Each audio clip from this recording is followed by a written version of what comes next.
വയനാട് കേന്ദ്ര സഹായത്തിന്റെ കാര്യത്തിൽ വ്യക്തത വരുത്താത്തതിനെ കേന്ദ്ര സർക്കാരിനെ ഹൈക്കോടതിയുടെ രൂക്ഷ വിമർശനം. കേന്ദ്രം അനുവദിച്ച തുക ചെലവഴിക്കുന്നതിൽ കൃത്യമായ മറുപടി നൽകാത്തതിലാണ് ഹൈക്കോടതി വിമർശനം ഉന്നയിച്ചത്. കേന്ദ്ര സർക്കാർ കലക്കവെള്ളത്തിൽ മീൻ പിടിക്കുകയാണോ എന്നും കോടതി ചോദിച്ചു. ഹൈക്കോടതിക്ക് മുകളിലാണോ ദില്ലിയിലെ ഉദ്യോഗസ്ഥരെന്നും കോടതി ചോദിച്ചു.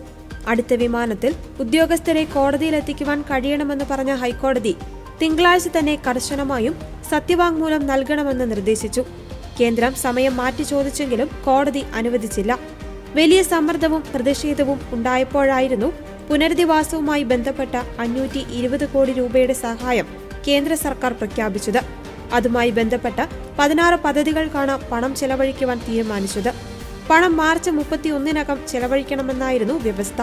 ഈ പശ്ചാത്തലത്തിലാണ് ഹൈക്കോടതി കേന്ദ്ര സർക്കാരിന്റെ വിശദീകരണം തേടിയത്. ഈ തുക മാർച്ച് 31-നകം പുനരധിവാസം നടത്തുന്ന ഏജൻസികളുടെ അക്കൗണ്ടിലേക്ക് കൈമാറിയാൽ മതിയോ എന്നാണ് ഹൈക്കോടതി ചോദിച്ചത്. ഇക്കാര്യത്തിൽ വ്യക്തത വരുത്തണമെന്നായിരുന്നു കോടതി കേന്ദ്ര സർക്കാരിനോട് ആവശ്യപ്പെട്ടത്. എന്നാൽ ഡിസംബർ 31 വരെ സമയം നീട്ടിയെന്നാണ് കേന്ദ്രം കോടതിയിൽ വിശദീകരിച്ചത്. ഈ തുക പുനരധിവാസം നടത്തുന്ന ഏജൻസികളുടെ അക്കൗണ്ടിലേക്ക് കൈമാറിയാൽ മതിയോ എന്നായിരുന്നു കോടതിക്ക് അറിയേണ്ടിയിരുന്നത്. ഇക്കാര്യത്തിൽ വ്യക്തത വരുത്തുവാൻ കേന്ദ്ര സർക്കാർ തയ്യാറായില്ല. അതോടെയാണ് കലക്കവെള്ളത്തിൽ മീൻ പിടിക്കുവാൻ ശ്രമിക്കുകയാണോ എന്ന് കോടതി കേന്ദ്ര സർക്കാരിനോട് ചോദിച്ചത്. നിങ്ങൾക്ക് മറ്റെന്തെങ്കിലും അജണ്ടയുണ്ടോ എന്ന് പോലും കോടതി ഒരു ഘട്ടത്തിൽ ചോദിച്ചു.